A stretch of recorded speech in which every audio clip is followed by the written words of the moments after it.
Soleil sur nous toutes et tous, bienvenue dans Forme, le magazine qui donne la parole aux femmes sur tous les sujets qui nous intéressent, que nous soyons des femmes ou des hommes. Alors aujourd'hui, beau programme, nous parlerons bien-être, vocation, fitness, écriture, communication, réussite et plus encore. Vous êtes sur Zitata TV, restez avec nous.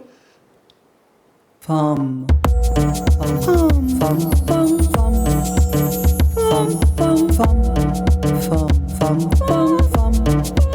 femme, femme, femme, femme.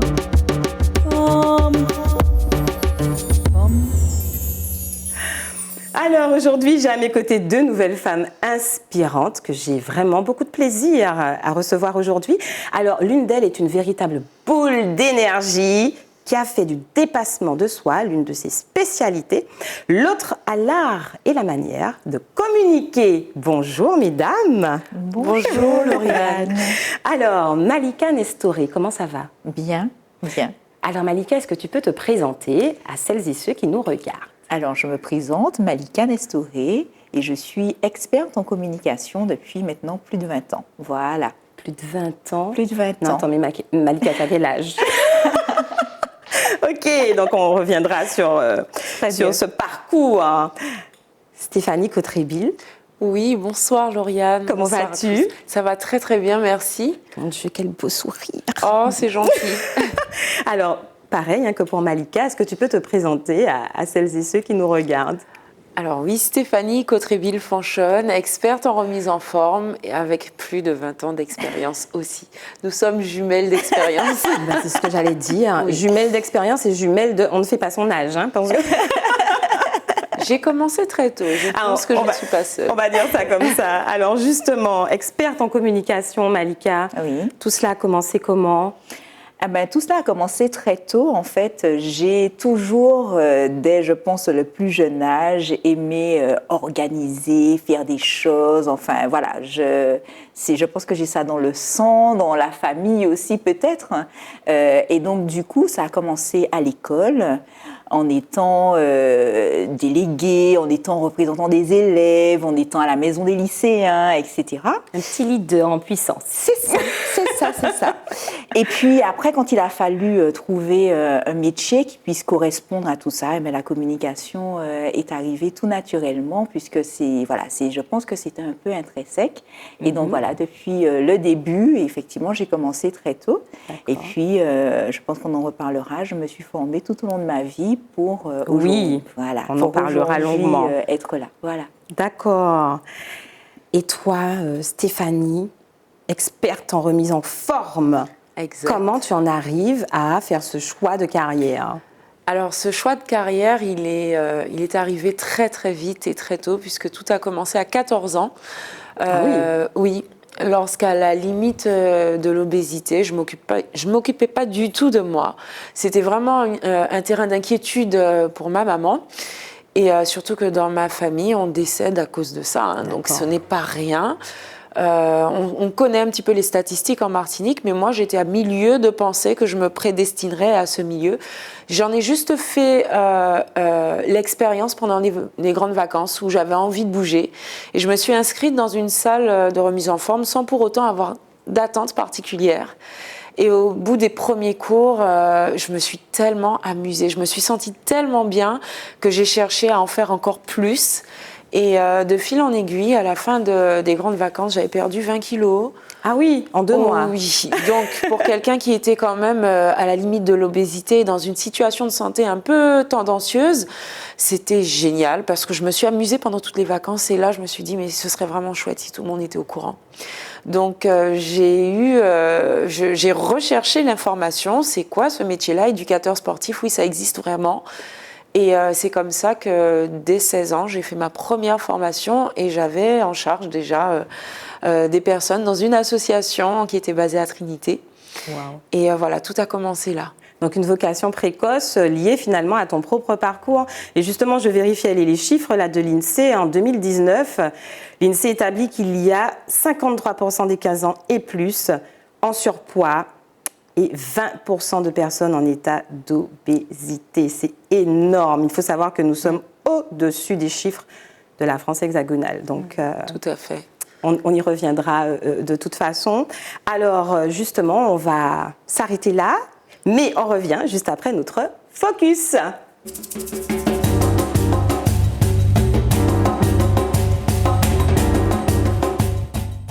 Alors, mesdames, enfants, étiez-vous adeptes des poupées Barbie? Il y avait des périodes quand même, hein. C'était un jouet fort. Oui, alors moi je lève la main. Barbie devait être au pied du sapin de Noël. Alors justement, je vous propose un focus sur la première poupée Barbie transgenre. Wow. Le géant du jouet Mattel a annoncé en mai dernier le lancement de son premier modèle de Barbie transgenre à l'effigie de l'actrice américaine. Elle est par là, Laverne Cox. Vous connaissez Laverne Cox? Vous la reconnaissez? Alors moi j'en ai entendu parler mais je n'avais pas encore vu le visage. En fait elle a été révélée dans la série Orange is the New Black qui raconte l'histoire de détenues américaines et elle jouait justement le rôle de Sophia Bursett, détenue transgenre. Et grâce justement à sa performance dans cette série, elle devient la première personne transgenre à être nommée au célèbre Emmy Awards. Et d'ailleurs, une pétition avait été mise en ligne en 2018 afin de réclamer qu'une poupée soit faite à son effigie. Alors, pour rappel, une personne transgenre est une personne ayant une identité de genre, comme le genre féminin par exemple, ça veut dire que la personne se sent femme, mais qui ne correspond pas à son sexe biologique, par exemple le sexe masculin. Donc, il y a de plus en plus de personnes transgenres qui n'hésitent pas à suivre des traitements médicaux ou à subir des interventions chirurgicales pour faire coïncider leurs deux identités. Alors, justement, Barbie essaye d'être de plus en plus dans cette logique de diversité parce que longtemps, Mattel a été accusée de générer, d'alimenter les stéréotypes en commercialisant ce modèle qu'on a tous connu, blond, aux yeux bleus, avec des mensurations irréelles. Et depuis plusieurs années, justement, la marque tente de restaurer son image. Alors aujourd'hui, Mattel se targue d'arborer une Barbie plurielle, une Barbie moderne, émancipée, avec un jouet plus en phase avec les enjeux de notre époque, notamment l'égalité des sexes, l'inclusion, l'entrepreneuriat au féminin. Et en 2016, l'entreprise lançait justement la gamme Barbie Fashionista, une ligne inclusive dans laquelle on retrouve des poupées plus rondes, non genrées, plus petites, avec des couleurs de peau et des textures de cheveux différentes.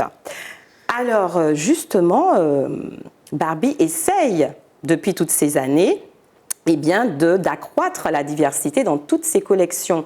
Alors pour certains, il s'agit d'un coup de pub marketing, d'un féminisme opportuniste, mais pour d'autres, il s'agit justement de coller à cette diversité des consommateurs de ce genre de jouets. Alors, la commercialisation de la poupée transgenre, je pense qu'elle n'arrive pas par hasard, elle arrive dans un contexte où les projets de loi anti-LGBT ont battu tous les records en 3 mois, puisque, selon la chaîne américaine NBC News, pas moins de 238 projets de loi LGBT-phobes ont été déposés aux États-Unis, rien que depuis le 1er janvier 2022. Ça donne à réfléchir. Alors j'ai 2 exemples à vous exposer. En mars 2022, le gouverneur de la Floride a signé la loi qui interdit d'aborder la question des orientations sexuelles et de l'identité de genre de la maternelle à l'école primaire. Les détracteurs de cette loi l'ont baptisée d'ailleurs « Don't say gay », ça veut dire « ne parlez pas des gays jusqu'à l'école primaire ». Et puis, il y a un projet de loi anti-trans dans l'État de l'Ohio qui a pour but d'interdire à tous les élèves du sexe masculin de s'inscrire dans une équipe scolaire réservée aux filles. La loi prévoit donc un contrôle des parties génitales des enfants avant toute inscription dans un club sportif. Voilà. Donc, la poupée à l'effigie de Laverne Cox sera commercialisée aux environs de 37 €. Alors, ma question, c'est est-ce que vous l'offririez à vos enfants? Moi, dans la mesure où c'est vrai qu'on est dans un système qui est inclusif, parce que historiquement, nous-mêmes, nous avons été mis de côté de beaucoup de dynamiques. Donc, moi, je pars du principe que si mon enfant me fait une demande, je l'entends, je l'écoute et je la comprends. Donc si mon enfant me fait une demande, on en discute. Je m'assure que ce soit fait pour les bonnes raisons. Et s'il est heureux à l'issue, ce sera oui. Et toi, Malika? Alors moi, je pars du principe qu'aujourd'hui, nos enfants sont ouverts sur le monde. J'ai une jeune adolescente qui aura bientôt 14 ans et elle connaît parfois des choses dont moi-même je n'ai pas connaissance. Et je reste convaincue que nous sommes là pour les accompagner. Et effectivement, dans la démarche dans laquelle ils ont toutes ces informations un peu partout, si effectivement, comme disait Stéphanie, il y avait une demande, l'accompagner, bien la comprendre, et puis éventuellement voir si le besoin est clair, si on n'est pas dans un effet de mode. Et je pense que notre rôle, en tout cas à nous parents, est effectivement d'être dans une démarche effectivement d'accompagnement en permanence face à ces réseaux sociaux qui touchent toutes sortes de thématiques qui parfois nous dépassent. Oui, je comprends bien. Et justement, est-ce que vous êtes adepte de cette éducation non genrée, c'est-à-dire qui s'affranchit de ces stéréotypes? Pour les filles, c'est ça. Pour les garçons, c'est ça. Est-ce que vous êtes dans cette démarche-là avec vos enfants? Ou est-ce que vous cédez encore au rose pour les filles, au bleu pour les garçons, pour ne citer que cet exemple? Alors, moi, je me réfère à un événement qui a eu lieu encore cette semaine, puisque c'est vrai que les enfants sont très sensibilisés. Alors, moi, j'ai des tout petits. Mon plus grand, il a 5 ans et demi. Et il me disait, mais maman, tu sais, le rose, c'est aussi joli pour les garçons. Je dis, oui, effectivement, tu as un petit short rose, un petit short tout mignon qui est rose, un beau rose, un vieux rose qu'on aime beaucoup. Mais il insistait dessus parce que je sais qu'ils en ont discuté à l'école et qu'ils voulaient que je valide le discours. Alors, moi, je ne valide pas les extrêmes. C'est-à-dire que tout ce qui consiste à dire ça c'est bon ou ça c'est pas bon, je ne valide pas. En revanche, tout est toujours discutable. Donc, dans la mesure où on est dans une discussion ouverte et cadrée, tout peut être non pas discuté, mais accueilli. Donc, je n'ai pas de limite particulière, parce que c'est vrai que quand j'étais petite, je m'en rappelle encore, effectivement, les filles, même à la maternité, c'était du rose, les garçons, c'est du bleu. Absolument. Mais moi, je connais plein de petites filles dont la couleur préférée, c'est le bleu. Alors, qu'est-ce qu'on va leur dire? Mon plus grand garçon, il a plein de cheveux et il aime ses cheveux. Est-ce que je vais pour autant lui forcer la main pour lui couper parce qu'une personne lui aurait dit qu'il ressemble à une fille? Non. Donc, mon oreillette ne veut pas rester dans mon oreille. Elle fait du sport. Elle fait du sport parce qu'il y a Stéphanie Cotrébille sur le plateau. Donc voilà, l'échange, l'ouverture vers l'échange et une éducation qui explique plutôt qui réprime, à mon sens, fait des adultes bien dans leur peau et bien dans leur tête qui peuvent choisir. Donc voilà, en tout cas, c'est en ce sens que j'envisage l'éducation pour mes enfants.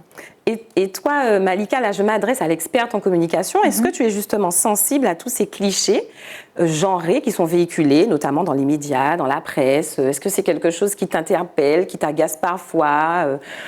Alors, en fait, je reste convaincue. Alors, la communication, c'est quelque chose qui évolue tout le temps. Le propre de la communication est effectivement que l'on puisse en permanence parler à une cible particulière. Et dans ce cadre-là, pour pouvoir adapter le discours, il faut qu'on puisse adapter parfois le besoin ou le besoin qu'on va créer. Et donc, du coup, peut-être que ces démarches répondent à ces deux objectifs, c'est-à-dire effectivement parler à la cible ou adapter aux besoins. Et c'est souvent cela. Alors aussi, on est dans une dynamique où souvent on doit, parce que pour ne pas rester au même stade dans lequel on est, toujours être dans une démarche d'innovation. Et je pense effectivement que Mattel, dans sa démarche inclusive, qui peut être une démarche marketing, mais après... L'un n'empêche pas l'autre. L'un n'empêche pas l'autre.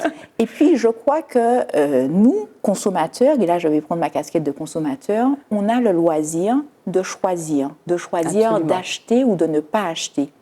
Le rôle pour les communicants est de pouvoir effectivement être dans une démarche de pouvoir séduire, mais comme dans toute relation, tu peux effectivement être dans une démarche où ça passe et une autre où ça ne passe pas. Voilà. Donc, on a résolument le choix. Eh bien, nous allons poursuivre cet échange avec mes invités. Nous passons tout de suite au mot de femme.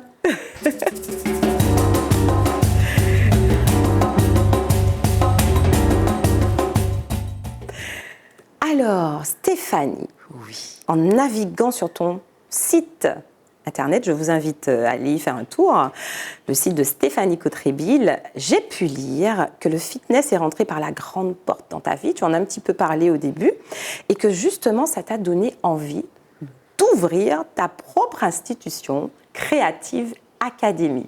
Alors Creative Academy existe depuis quand ? Et j'ai lu également que tu y proposes un entraînement, une méthode particulière. Alors je voudrais que tu nous parles de tout cela. Alors effectivement, le fitness est vraiment rentré par la grande porte dans ma vie. Parce que je pense que la clé pour accéder à tous ces rêves et mettre en place tout ce à quoi on aspire, même ce qu'on n'a pas encore imaginé, et faire les bons choix, c'est résolument le bien-être. Lorsqu'on se sent bien dans sa peau, quand on se sent bien dans sa tête, on a les idées claires et du coup les choix ne sont pas les mêmes et ça se répercute sur tout. Alors, quand on reste dans le domaine dit de la remise en forme, on pense tout de suite alimentation, on pense activité physique, mais ça ne se limite pas qu'à ça. Donc moi, j'ai vraiment vu que même ma scolarité a changé en me sentant mieux. Ah oui, bien sûr. C'est un vrai vecteur de réussite. Donc l'idée d'être sur une table à concentrer exclusivement son esprit, enfin le cognitif, sur des tâches, ce n'est pas une vision à long terme qui permet d'être performant. Et d'ailleurs, il y a plein de sommets mondiaux qui maintenant essayent de trouver les clés pour remettre l'humain au centre. L'humain, ce n'est pas un être qui fonctionne qu'avec le cognitif, ce n'est pas une machine à résultats. C'est un être complexe qui est constitué d'émotions, de chair, de plein de ressentis qui sont parfois contradictoires et pour lesquels il cherche l'équilibre. Donc moi, j'en ai fait l'expérience et quand j'ai ressenti cet équilibre-là, il y a une telle décharge hormonale, parce que c'est vrai qu'on en parle peu, mais les hormones responsables du bien-être montent en flèche, en fait, on flotte, hein, c'est clairement ça, sans avoir besoin de consommer toutes sortes de substances bizarres, voilà. Voire illicites. C'est naturel, c'est un système qui existe naturellement dans le corps.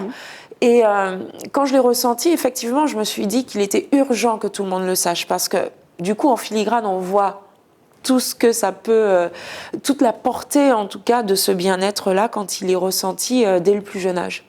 Donc, j'étais la plus jeune de ma session de formation puisque j'ai eu la chance de faire un brevet d'État d'éducateur sportif, option métier de la forme, un diplôme qui n'existe plus, qui a été revu depuis.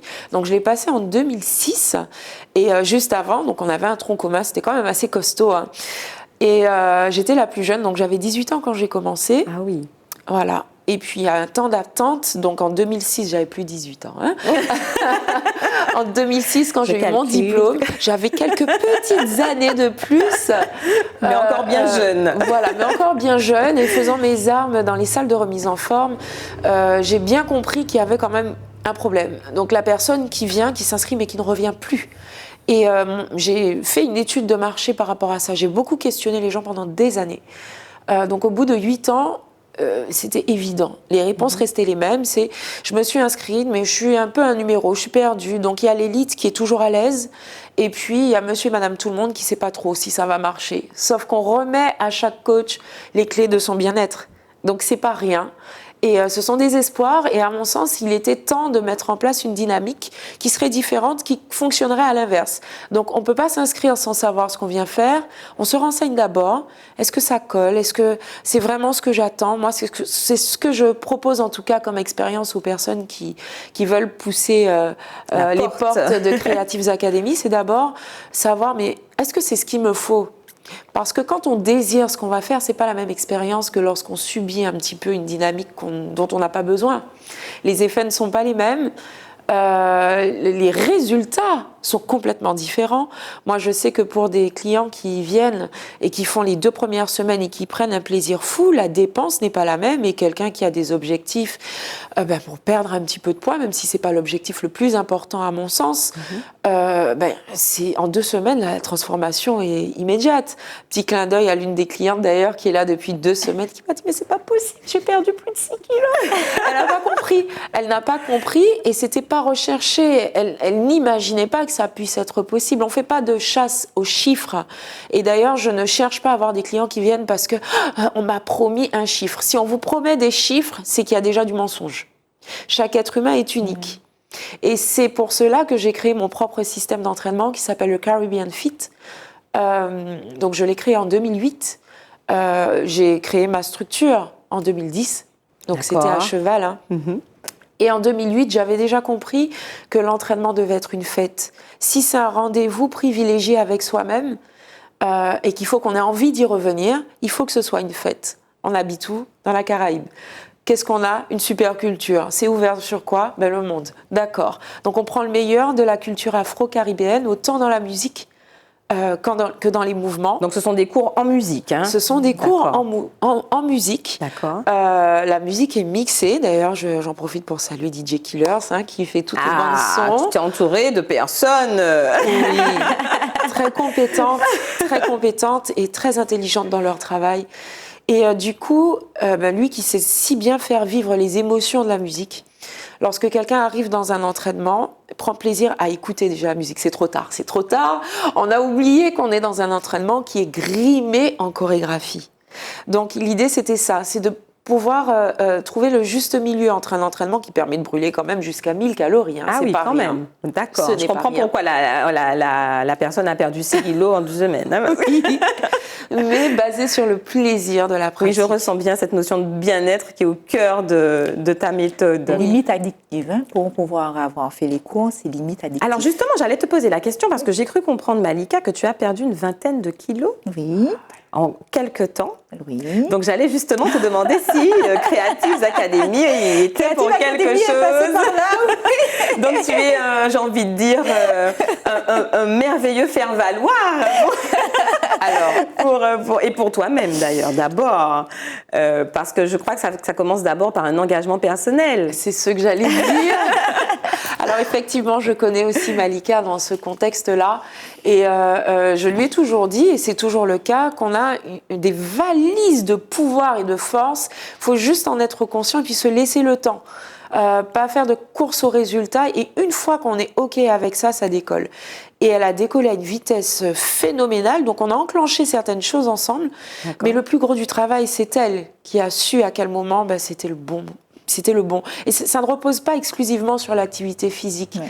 Il y a beaucoup de verrous qui sautent, il y a des principes auxquels on donne du sens au fil du temps, mais ce n'est pas proprement dit, tu fais tant d'heures de sport, ça va donner tant de résultats. C'est archi faux.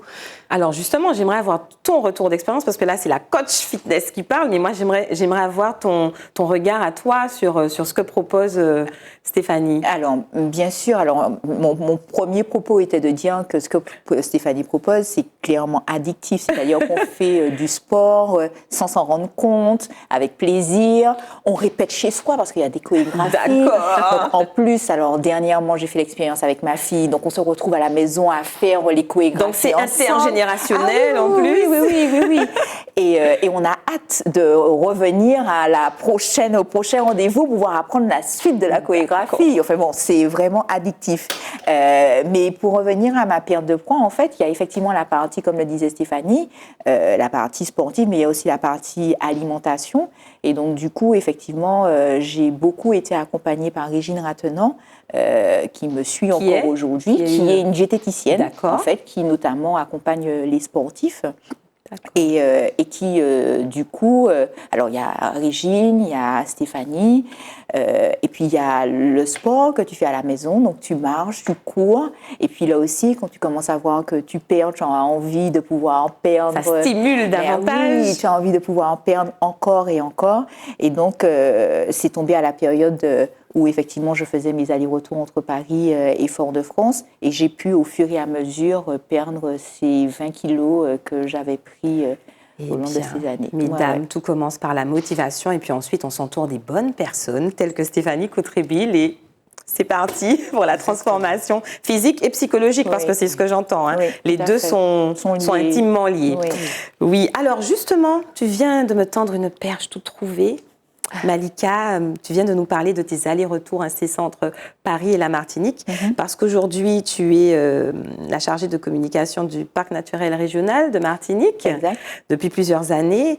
Et au moment où tu débutais, je crois, tes C'est missions. ça, 1 an après. 1 an après, Malika décide de s'inscrire à Sciences Po Paris. Donc alors moi, je veux savoir pourquoi, comment tu as fait et quels ont été les bénéfices de ce parcours de formation. Alors, pourquoi j'expliquais au début, la communication est un domaine de compétences qui est très intéressant, c'est pour moi une passion, mais qui bouge très rapidement. On voit aujourd'hui, il y a les réseaux sociaux qui évoluent très vite, les moyens de communication aussi, et donc du coup, ce sont des métiers qui nécessitent d'être formés régulièrement.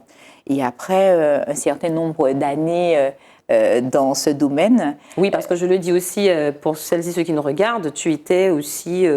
tu travaillais déjà au sein d'un média, oui, RCI, pour ne pas le nommer. J'ai travaillé à RCI pendant plusieurs années, 8 ans exactement. Après, enfin, j'ai eu un parcours qui a été essentiellement dans la communication, mais à divers niveaux, au sein de médias, dans le public, dans le privé, enfin voilà. Et effectivement, au bout d'un moment, on se dit il faut quand même faire un update, une mise à jour pour effectivement être au goût du jour, savoir ce qui se passe, savoir comment ça fonctionne. Et je tenais à ce que ce soit dans une école qui vale le coup. Et donc, j'ai cherché un bon moment et j'ai trouvé cette formation continue à Sciences Po Paris. Et donc, je m'y suis inscrite. Il y a eu, puisque c'est sur un dossier, donc il y a eu un entretien, il y a eu un dossier, et on m'a dit, OK, madame, vous êtes apte à pouvoir nous rejoindre. Donc, très bien, je suis très contente, après avoir fait l'entretien le matin, puisque avec le décalage horaire, etc. Mais il y a un coût. Justement, ça coûte combien? Alors, quelle formation? Alors, l'école à Paris coûtait 25 000 €. Mais 25 000 €, il faut faire les allers-retours tous les mois, une semaine, enfin 2 jours de formation par mois. Je suis en Martinique, j'ai une petite fille, je ne suis pas seule. Il n'est pas question pour moi d'aller vivre à Paris. J'ai un travail ici et donc il faut faire l'aller-retour Fort-de-France, Paris, tous les mois. Pendant combien de mois? 18 mois. Waouh. Et donc du coup, ma mère disait quelque chose. C'est que ce que j'ai dans la tête, je ne l'ai pas dans les pieds. Et c'est vrai. Et donc, du coup, je me suis donné tous les moyens possibles et inimaginables pour que ce projet puisse se concrétiser. J'ai d'abord fait une cagnotte sur laquelle j'ai communiqué auprès de mes parents, de mes connaissances, etc. Cagnotte en ligne, hein, cagnotte en ligne, voilà. Après la cagnotte, ça ne suffisait pas parce qu'il faut quand même atteindre les 25 000 €. Oui. Et puis 25 000 € n'est qu'une partie, c'est que l'école, mais il faut payer les billets. Il faut vivre une fois que tu te trouves à Paris. Voilà. Il faut se vêtir, il faut... Voilà. Oui, il y a le changement de saison, etc. Voilà. Et donc, du coup, après, il a fallu trouver le financement. Et donc... il y a 2 personnes qui m'ont accompagnée pour lesquelles je suis infiniment reconnaissante et qui m'ont permis effectivement de pouvoir concrétiser ce projet. Ce rêve. Exact. Ce rêve. Et donc, du coup, j'ai pu, pendant 18 mois, suivre cette formation, au cours de laquelle j'ai rencontré 27 personnes formidables, puisqu'on était dans ma promo 27.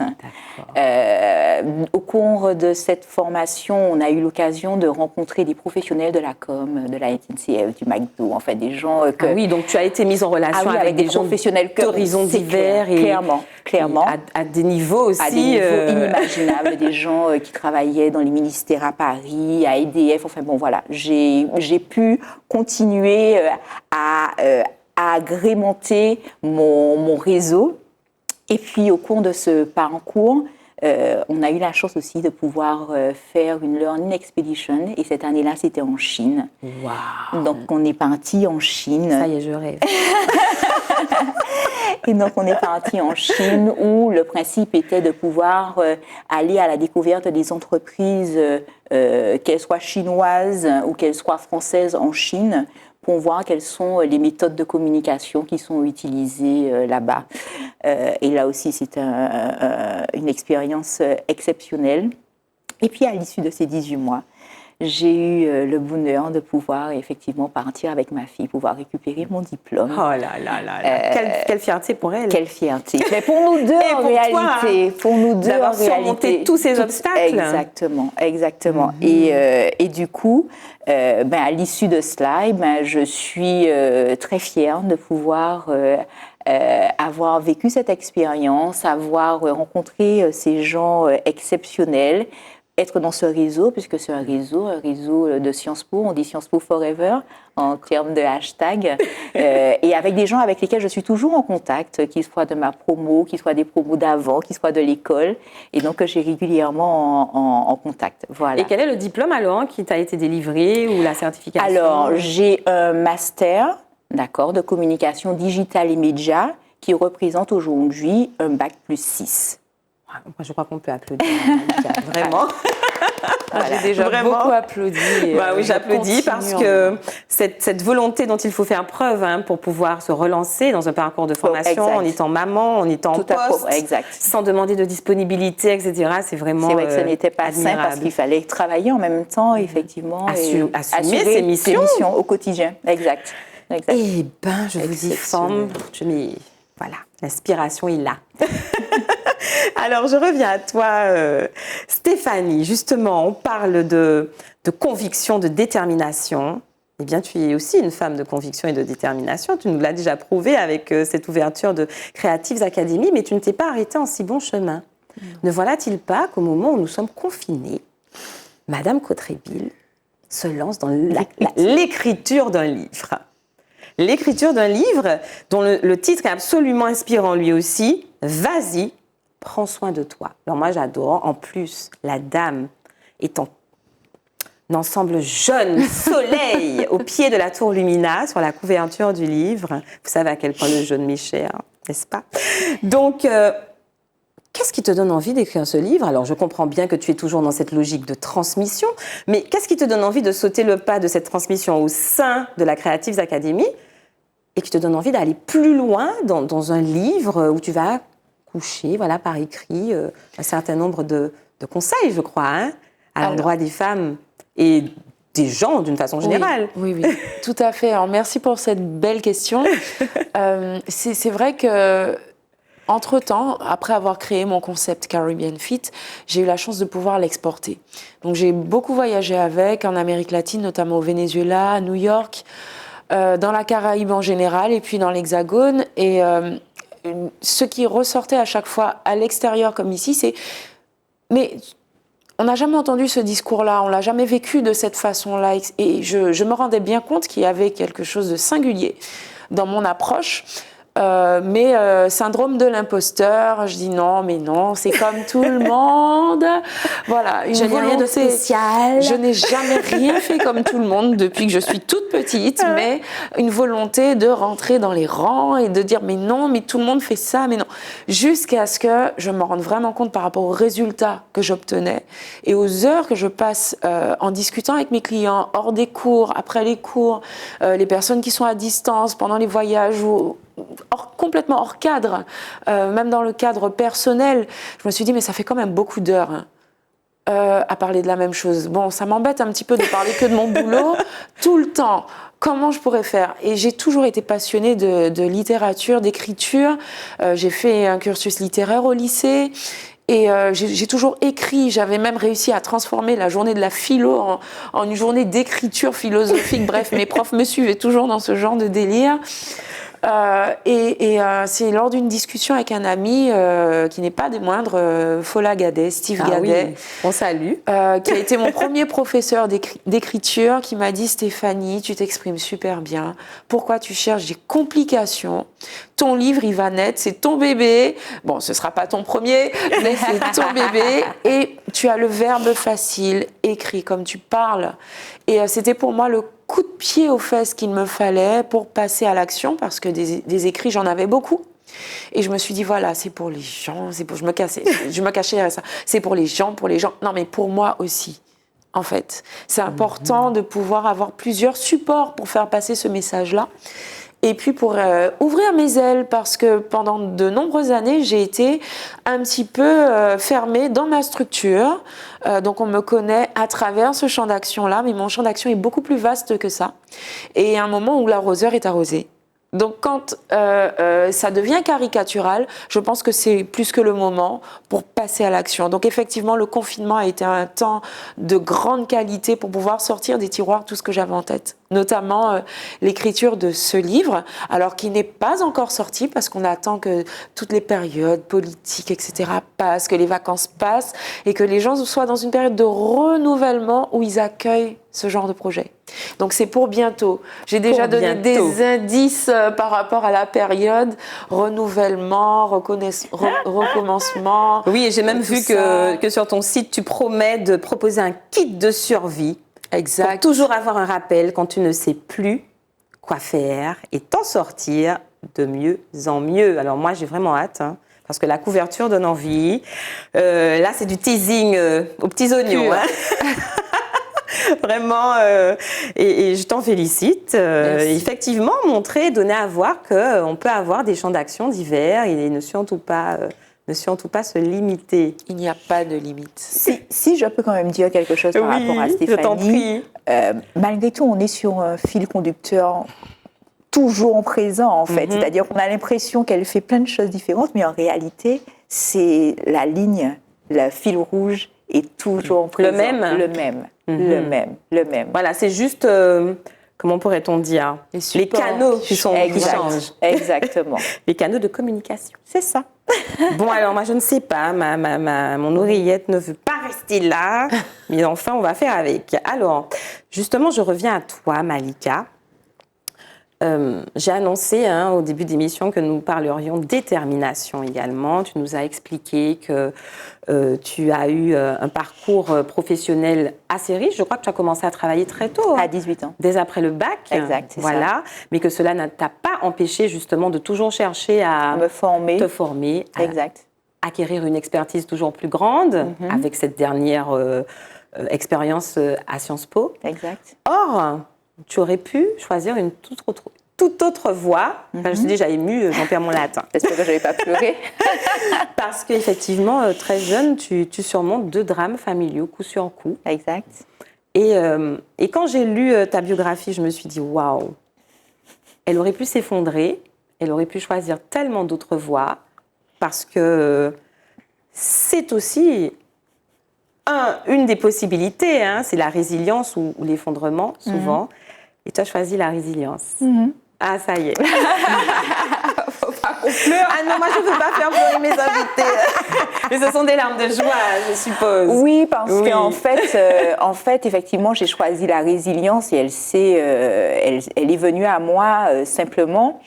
J'ai souvent dit, alors je le dis peut-être un peu moins aujourd'hui, désolée Marthe pour le maquillage. Mais non, on s'en fiche du maquillage. Là, c'est la vérité, la réalité de la vie. Et donc, du coup, j'ai souvent dit très jeune que, en fait, c'était peut-être une chance pour moi que ma mère puisse partir. Effectivement, j'ai perdu ma mère à 10 ans, alors ça peut paraître un peu particulier que je puisse dire ça. Mais du coup, j'ai dû être dans l'autonomie très tôt.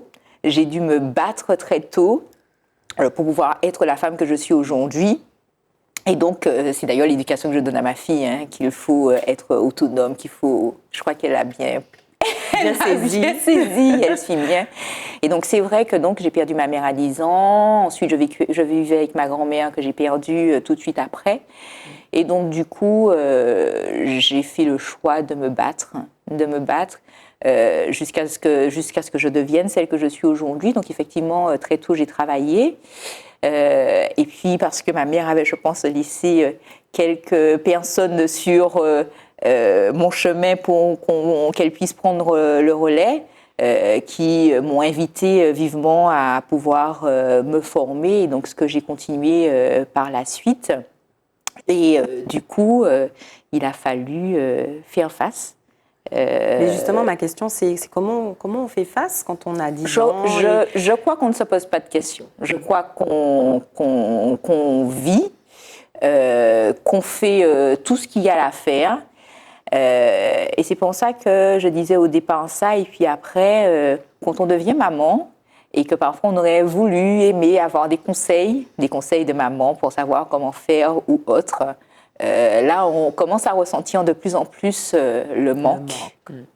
Voilà, et même ça, après, je le dis souvent, je remercie ma fille de m'avoir choisie, parce que autant je l'accompagne, mais je crois qu'elle m'aide chaque jour à grandir et à continuer dans cette vie. Voilà. En tout cas, tu es un bien bel exemple de résilience, Malika. Vraiment. Merci. Et je pense que tu inspireras beaucoup de femmes et d'hommes aussi qui nous regardent, parce que, hélas, nous sommes tous à des moments divers frappés par le deuil. Oui. Voilà.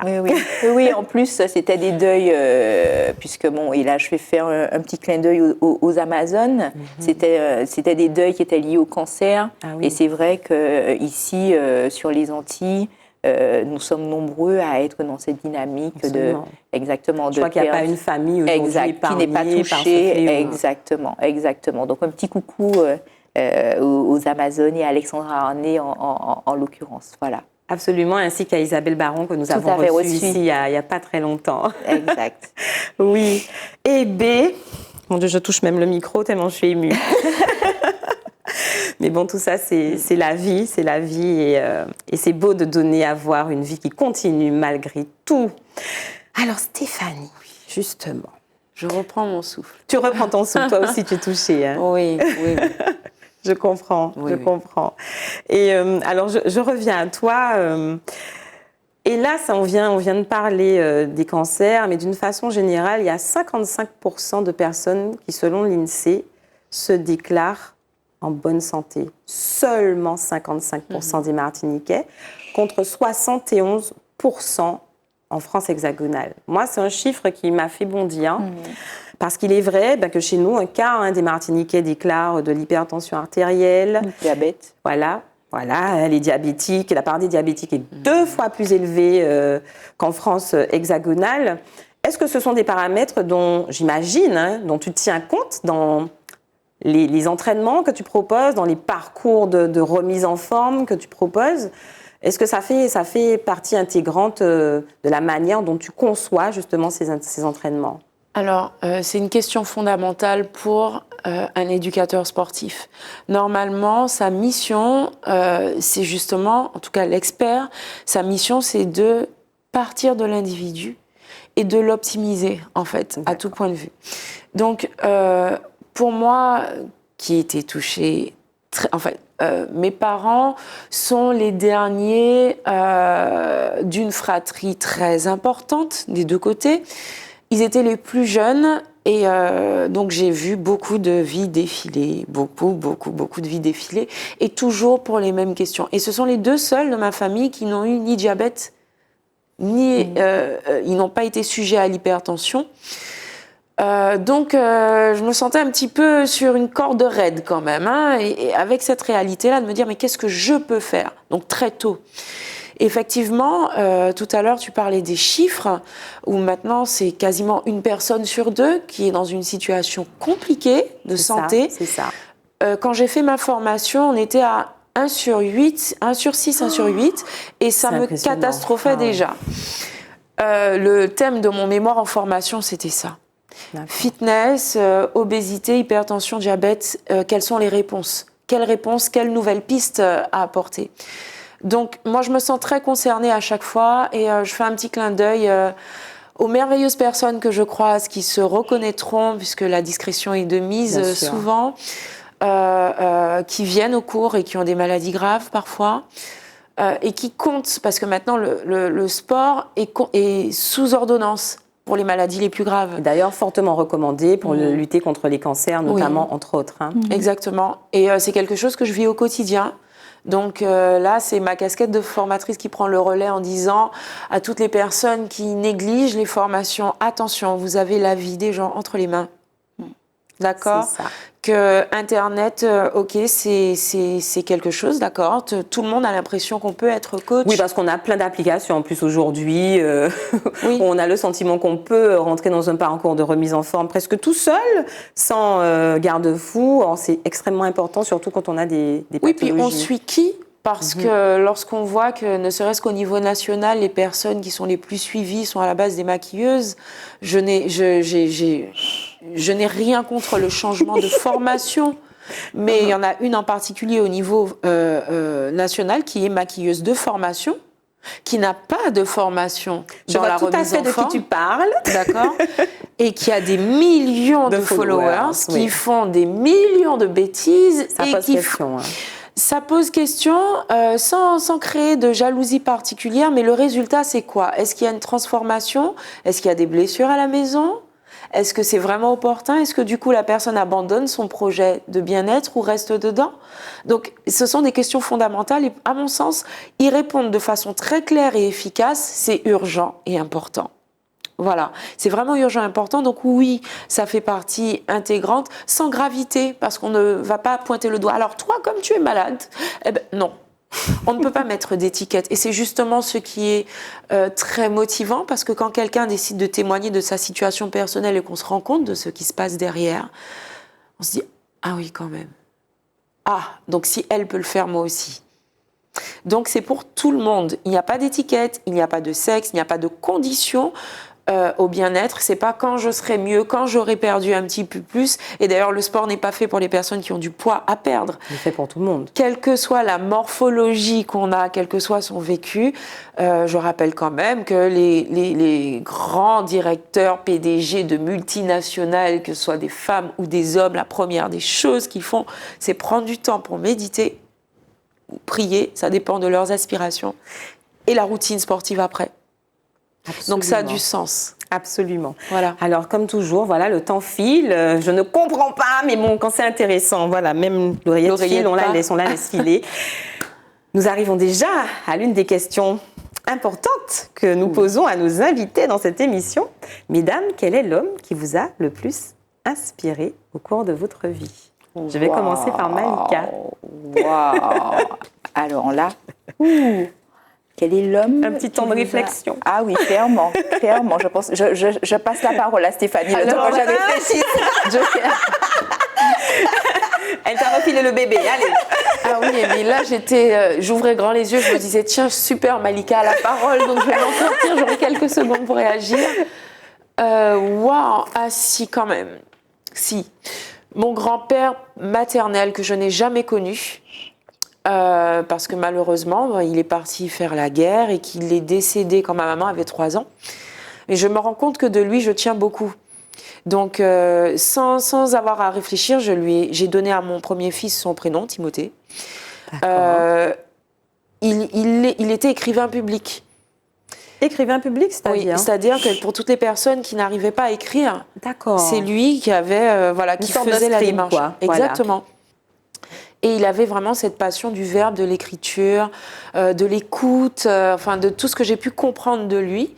Et donc j'ai toujours cherché à le connaître et je me rends compte aujourd'hui que ça a été vraiment une personne centrale, qui n'a pas été physiquement, qui n'a pas été matérialisée pour moi, parce que j'ai jamais connu mes grands-parents, donc ils m'ont beaucoup manqué. J'ai toujours cherché cette transmission-là, parce que tous mes copains et copines l'avaient, mais pas moi.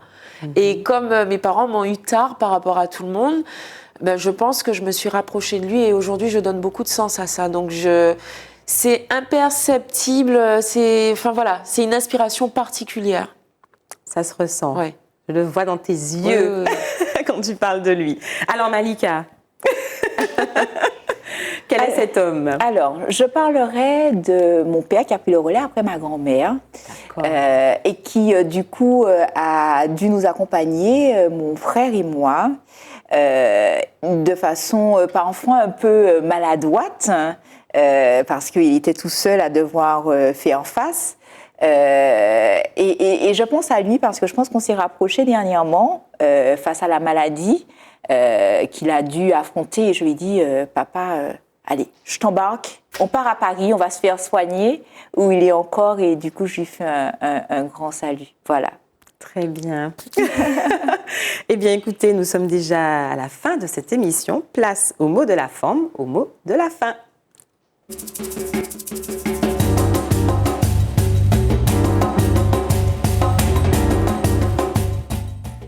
Alors, mesdames, il est temps pour nous de nous quitter. Mais avant, j'aimerais savoir si vous avez un message à faire passer à celles et ceux qui nous regardent. Voilà, vous avez une tribune libre qui vous est offerte. Je commence par toi, Stéphanie. Alors, moi, mon message, il reste fidèle à lui-même. C'est-à-dire que qu'importe les conditions, ce ne sont pas les conditions qui déterminent nos objectifs. Et je pense qu'on est sur une terre de richesse et qu'il serait temps, en fait, de prendre le pouvoir par rapport à ça, d'habiter son corps, d'habiter ses rêves et de leur donner vie. Parce qu'on ne peut pas remettre à quelqu'un les clés de ses rêves. Ça ne dépend pas de l'action de quelqu'un d'autre. Les rêves peuvent se dessiner dans une toute petite boîte et sortir de la boîte. Et la boîte, ce sont d'abord nos pensées. Donc c'est vrai qu'on a pas mal de croyances limitantes. Et moi, j'invite tout le monde vraiment à se ressentir, à y croire. Parce que je n'avais pas le profil et je continue, j'ai pas fini, mais je continue en tout cas à diffuser au maximum cette idée selon laquelle il n'y a pas de profil type, il n'y a pas de stéréotype, il y a juste une volonté et puis évidemment du travail et de la méthode, mais coller à ses aspirations aujourd'hui, je pense que c'est central. Donc qu'on le fasse et qu'on le fasse passionnément. Donc moi je retiens, on tord le cou au déterminisme et on est proactive. Exact. C'est ça. Et toi, Malika? Alors, je pensais être dans une démarche un peu comme celle de Stéphanie et de dire ne croyez pas que vous ne pouvez pas y aller et aller jusqu'au bout. Mais du coup, comme Stéphanie a énoncé ce message, je souhaiterais partager avec les différents téléspectateurs un autre. Celui qui relève de ma profession, du poste que j'occupe aujourd'hui, puisque comme tu l'as dit, je suis au Parc naturel et que le Parc naturel régional de Martinique porte le projet Martinique Merveille du Monde. C'est vrai, mais c'est passé tellement vite, on n'a pas eu le temps de l'aborder, mais c'était écrit dans mes fiches. Et donc du coup, effectivement, Martinique Merveille du Monde, c'est la candidature de la Martinique au patrimoine mondial de l'UNESCO. Et je souhaiterais que chacun des Martiniquais, qu'il soit en Martinique, qu'il soit ailleurs, et même tous ceux qui aiment la Martinique, se rappellent que ce pays est juste magnifique, exceptionnel.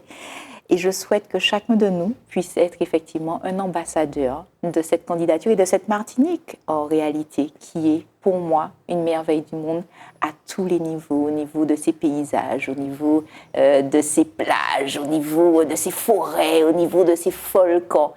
Et j'invite donc chacun à se renseigner, notamment au parc naturel, mais ailleurs, pour savoir ce qui fait effectivement la particularité de ce pays qui est si merveilleux. Et d'ailleurs, je crois que vous avez un très très beau site, Martinique Merveille du Monde. Je vous invite à aller le consulter. Il y a de magnifiques vidéos, capsules vidéo qui nous permettent de redécouvrir nos volcans et forêts du Nord, entre autres, et de comprendre justement tout ce dont parle Malika, toute cette richesse. Parce qu'en définitive, je crois que nous sommes un peu blasés parce qu'on y vit. Exact. Et parfois, on passe à côté de ces paysages. Et c'est souvent d'autres qui nous font savoir comment effectivement ce pays est exceptionnel et en réalité on est à deux doigts d'avoir cette reconnaissance internationale. On croise les doigts. La réponse arrive quand? Alors, tout est fait. Il y a eu un contretemps avec malheureusement la guerre, mais tout est fait effectivement pour qu'on ait une réponse normalement au cours de l'automne 2022. Donc normalement, avant la fin de cette année, on aura cette reconnaissance internationale. Croisons les doigts et en attendant, nous sommes des ambassadeurs de la Martinique Merveille du Monde. Est-ce que le parc va proposer des choses tout au long des vacances? Bien sûr, mais quelle question! Mais je demande quand même. Quelle question! Donc le premier rendez-vous est le 3 juillet. Et donc, tout au long des vacances, on est en train de vous concocter un superbe programme. Et donc, pour en prendre connaissance, on va où? Sur le site du Parc naturel régional. Et puis, bien sûr, sur les réseaux Twitter, Facebook, Instagram, PNR-Martinique. Voilà. Donc, investissons nos sites à travers le Parc naturel régional. Mesdames, je vous remercie pour ces échanges en vérité, en sincérité, et puis qui nous ont donné à voir deux femmes dynamiques. Je vous dis à bientôt. Vous retrouvez FEM mardi prochain. C'est déjà fini. Femme.